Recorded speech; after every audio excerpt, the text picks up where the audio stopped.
አንድ ሰው ጥፋቱን እንኳን ካወቀ ለምን ትነግረዋለህ ድጋሚ? ለምን ሌላ ዱላ ታሳርፍበታለህ? አውቆታል እሱ።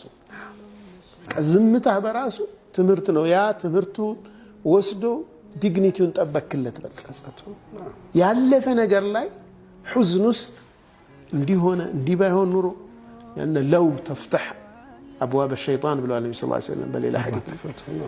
ለው አትበሉ፣ እንዲህ ቢሆን ኑሮ እንዲህ ባይሆን ኑሮ አትበሉ። ምክንያቱም እቺ ቃል የሸይጣን በር ትከፍታለች።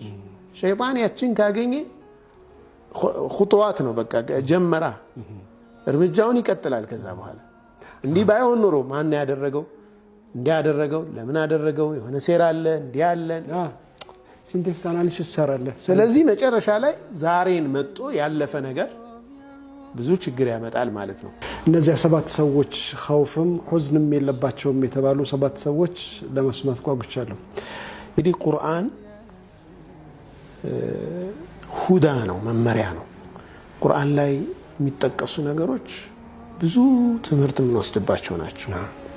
ኢንታክትም ነው። በጣም የሚገርም እውቀት በውስጡ የአላህ ቃል አይደል፣ ብዙ ነገሮች ይኖራሉና ቁርአን ላይ ላ ኸውፉን ዐለይሂም ወላ ሁም የሕዘኑን የሚላቸው ሰዎች ምን ምን አይነት ባህሪ ነው የተጠቀሰው ቁርአን ላይ የሚለውን እናያለን ኢንሻአላህ። የመጀመሪያው ትክክለኛ የሆነ ኢማን ነው።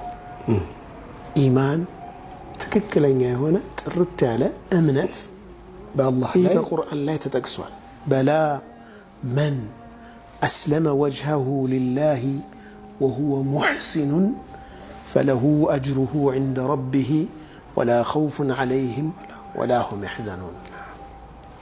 برقتنا لا الله في تونيا زورا مولونا مولونا الله الجني سدسه ونتنيا هنا أمنت لبولا يالسو وهو محسن ولتنيا بهاري تكسا محسن هنا سو إحسان من مالتنا ونعلم محسن هنا سوتش الجاتشو مولونا مولونا الله يسد سوتش فله أجره عند ربه جيتاو زند من دا الله وندي هينتسو ولا خوف عليهم بالنسو لا يفرحات يلباتشو ولا هم يحزنون حزنم تكازم يلباتشو ሁለት ነገሮች ተጠቀሱ። ኢማን ትክክለኛ ኢማን ለአላህ እጅ መስጠት ደረጃ የሚያደርስ ትክክለኛ ኢማን።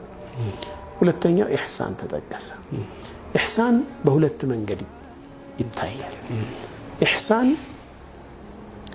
ዒባዳን ለአላህ ማሳመር አንዱ የኢህሳን መንገድ ነው።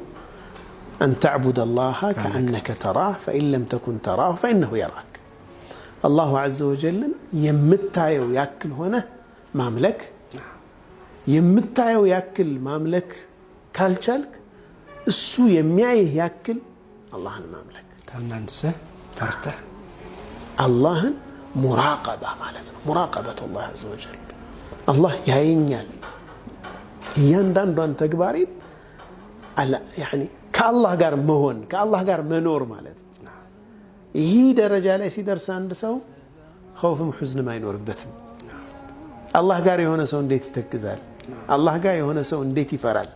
ላ ኸውፉን ዐለይሂም ወላ ሁም የሕዘኑን።